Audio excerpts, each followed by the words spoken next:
Hello friends, this will be a short introductory video where I'll be talking about the after scope of mechanical engineering in a country like Nepal in hydropower sector. I myself completed my bachelors of mechanical engineering from one of the constituent campuses of Tribhuvan University, and now I am currently working as an electromechanical design engineer in a consulting firm. Now, while we speak of possibilities, there certainly are some challenges in engineering field for us. The major one could be few job opportunities of our actual interest. It will obviously keep us at low motivation at the beginning. We also think that we don't have enough industrial skills at the beginning, but believe me guys, it is not a problem for a fresher as we continuously keep on learning those skills at our workplace. It's good to have some CAD skills or simulation skills as a fresher, but if you're new to everything, then that is absolutely fine. I also did not have any skills at my first job. I continuously kept on learning those skills, and it's not like you have enough skills and now you are ready for a job. It's not like that because you should continuously learn new skills at your workplace. And what I suggest you is that you should have basic engineering concepts like concepts of fluid mechanics, strength of materials, thermodynamics, and yeah, some basics of hydropower. Because no interviewer is going to ask you to use software or give you the software commands and ask you to show them during an interview. They're just going to ask you some basic engineering concepts. Now, while we are fresher, we keep applying online by submitting our CVs to multiple job openings, and if we get lucky, we get called for interviews. But if not called after applying for multiple openings, I'd suggest you to physically visit the offices and submit your CVs.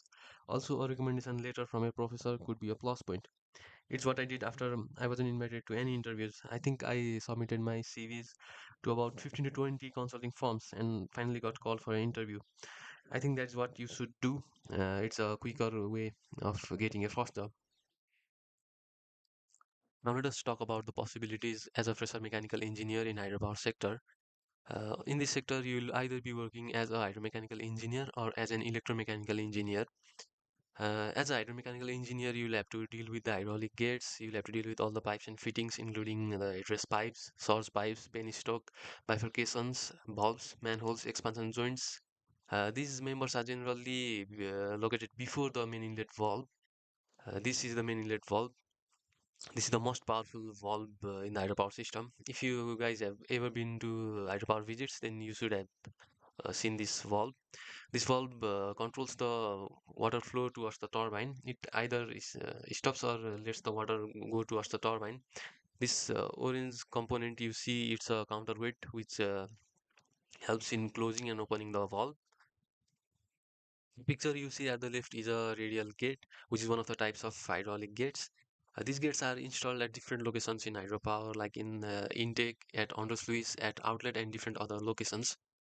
We'll be completely discussing about these gates in our upcoming videos, where I'll be showing you some drawings and we'll also be discussing about the design procedures of these hydraulic gates.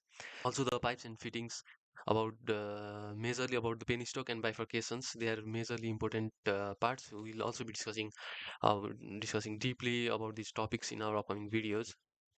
Now, if you get to work as an electromechanical engineer, you'll generally be dealing with the turbine. The electromechanical components are all the components after main inlet valve. As discussed earlier, the components before main inlet valve are hydromechanical components, and the components after main inlet valve are electromechanical components. I also have been working as an electromechanical design engineer for about a year now. I've been involved in design, modeling, and analysis of Francis turbine.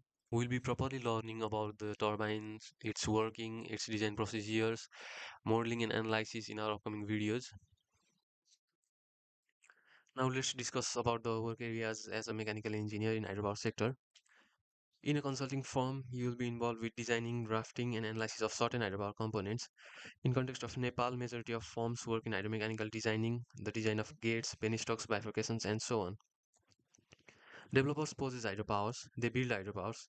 Working for developers, you will be reviewing the drawings and designs received from consultants. You will directly be involved in supervising the hydropower works. The developers give the designing works to consultants through contracts. As a hydropower site engineer, you will be supervising the site works, study the drawings, and give directives to manpowers, observing all the manpowers and materials. You will have to carry the overall responsibility of the site. In fabrication workshops, you study engineering drawings, the material suitability, and guide the workers. You also should sometimes brainstorm new possible ideas of fabrication. That will be all about our subject today. In our upcoming videos, we will be learning 3D modelings, CFD simulations, engineering concepts, and many more. We will be using SolidWorks for 3D modeling and ANSYS for simulations. You guys can mail us at the given address and ask us for the topics you want to learn. And guys, don't forget to subscribe this channel as a lot of informative videos are on your way. And